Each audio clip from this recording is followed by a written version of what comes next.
اس وقت تم کہاں تھے جب سنویدھان کو پسینے بہا بہا کر ڈاکٹر بھیم راؤ امبیڈکر جب بھارت کا سنویدھان لکھ رہے تھے؟ یہ تو بات کی بات، اس سے پہلے 1931 کی لڑائی میں کہاں تھے آپ؟ کس بل میں تھے چھپے؟ 1925 میں تمہارا جنم ہوا، میں ادھر سے جاتا ہوں، 1912 میں تحریک ریشمی رومال، اور 1919 میں، 1922 میں، 1901 سے لے کر 20 22 31 تک، اسی بیچ میں تو ہوا تھا جلیاں والا باغ، جس کے چاروں طرف سے پورا باغ بند تھا، صرف ایک چھوٹا سا گیٹ، ایک دروازہ تھا نکلنے کا، اس میں تقریباً 1500 سے ادھک لوگ تھے، لیکن انگریز کو پتا چلا کہ یہاں پر میرے خلاف دو برادران مولانا شوکت صاحب اور ایک ان کے بھائی، یہ دونوں مل کر یہاں کے بھارت کے لوگوں کو، ہندو اور مسلمانوں کو، مسلمانوں کی اکثریت تھی اس مجمع کے اندر، اس پروٹیسٹ میں یہ ہمارے خلاف ورغلا رہے، تو وہاں پر اس دروازے پر توپ کو لگایا، AK-47 کو لگایا اور توپ کو وہاں سے چالو کیا۔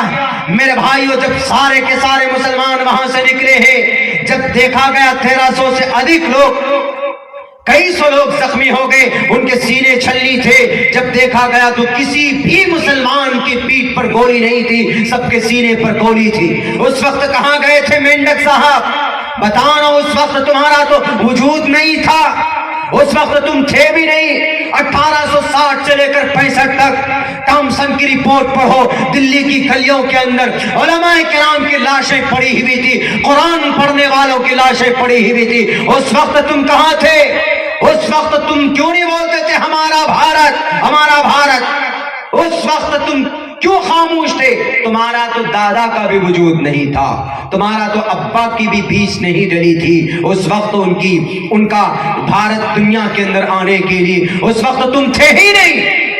1755 سے شروعات کی گئی، یہ مرشد آباد سے 1757 کے اندر نواب سراج الدولہ میدان میں آئے، 1799 میں فتح علی خان میدان میں آئے، اور 1806 میں، 1831 میں بالا کوٹ کے میدان پہاڑی پر سید احمد شہید بریلوی شہید ہو جاتے ہیں 31 لوگوں کو اپنی پوری ٹیم کو لے کر کے۔ کہاں تھے اس وقت؟ 1857 میں شاملی پانی پت کی لڑائی، بکسر پلاسی کی لڑائی، ان میں تو تم تھے نہیں۔ تمہارے یہ بھگوا دھاری لوگ، یہ لال بجکر لوگ جو بولتے ہیں کہ ہماری سنسکرتی، جو بولتے ہیں کہ ہمارے بھارت کی سنسکرتی 800 سال تک اپنی خون کا ایک ایک قطرہ دے کر اس بھارت ورش تک ہم نے پہنچایا ہے، تمہارا وجود نہیں تھا، تمہیں کہنے کا کوئی حق نہیں ہوتا ہے کہ یہ بھارت ہمارا ہے، یہ بھارت ہمارا ہے۔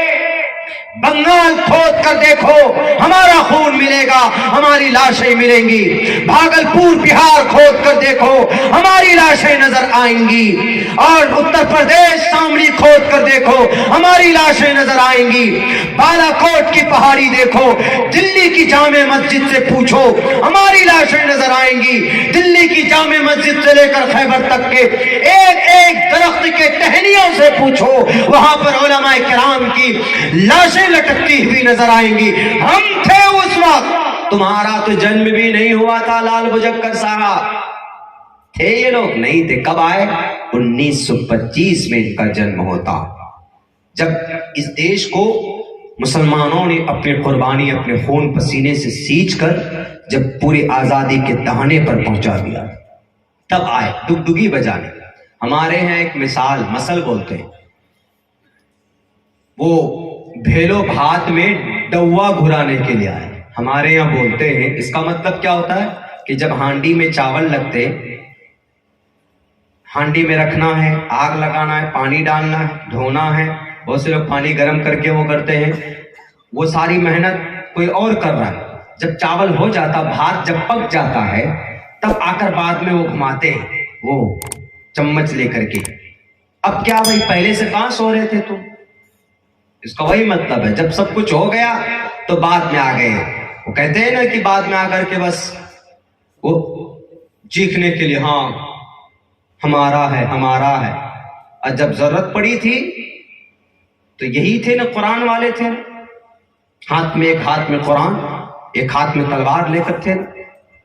مدرسے میں جو علماء قرآن کی تعلیم دیتے تھے اپنے بچوں کو اعلان رکھتے تھے، نکلو میدان میں، انگریز کے خلاف لڑنا ہے۔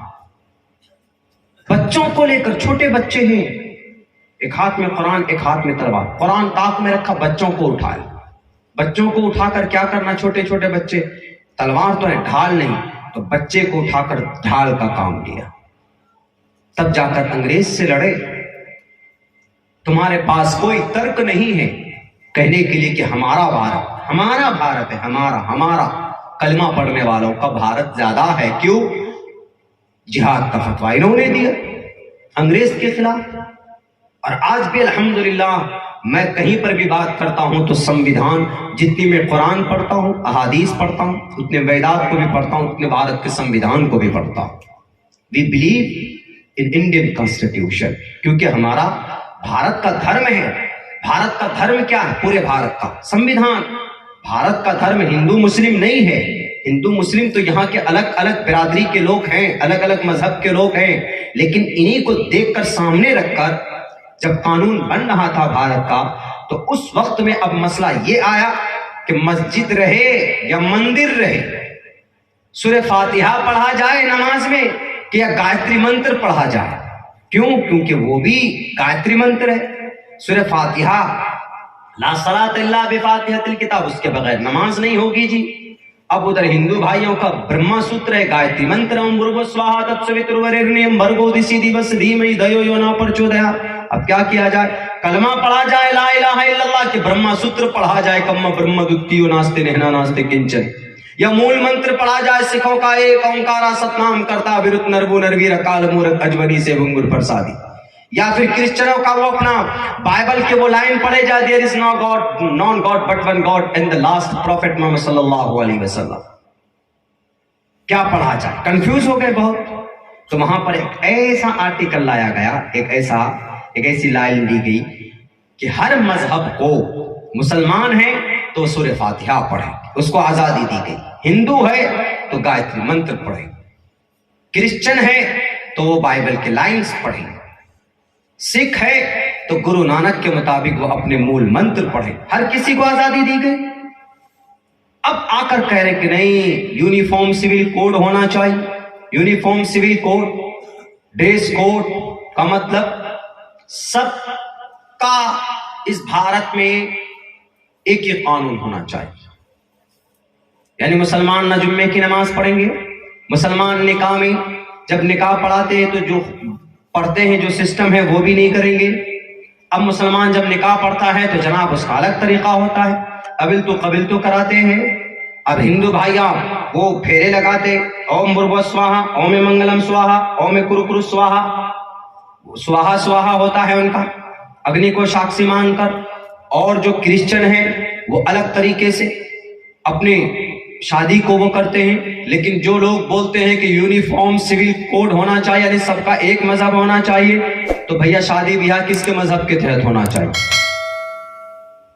آدمی مرتا ہے تو اسلام میں دفن کیا جاتا ہے، ہندو دھرم میں جلایا جاتا ہے، اور دوسرے دھرم میں دوسرا پرکریا کیا جاتا ہے۔